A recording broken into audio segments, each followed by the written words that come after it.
জানাজার নিয়মটা শুনে যান। আমরা অধিকাংশ মানুষ জানাজা জানি না কিভাবে পড়তে হয়।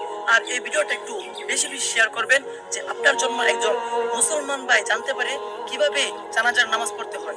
জানাজার নামাজে প্রথম 4 তাকবীরে জানাজা নামাজটা আমরা পড়ি।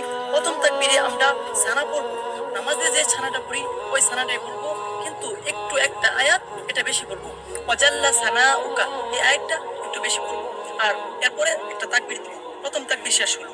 এরপর দ্বিতীয় তাকবীর আমরা যে নামাজে যে দুরূদ ইব্রাহিম দুরূদ শরীফটা পড়ি, ওই দুরূদ শরীফটা আমরা পড়বো। এরপর তাকবীর দিব, 2 তাকবীর। এরপর আমরা যে মাইয়িতের জন্য যে একটা দোয়া আছে এই দোয়াটা পড়বো। এই দোয়াটা পড়ার পর আরেকটা তাকবীর দিব, তাহলে 4 তাকবীর হবে। এরপর আমরা আরেকটা তাকবীর দিয়ে পরে সালাম ফিরিয়ে দিব। বেশি বেশি ভাই এই ভিডিওটা শেয়ার করবেন। এবং যদি কারো জানার থাকে যে এই জানাজার নামাজের মধ্যে কি দোয়াগুলো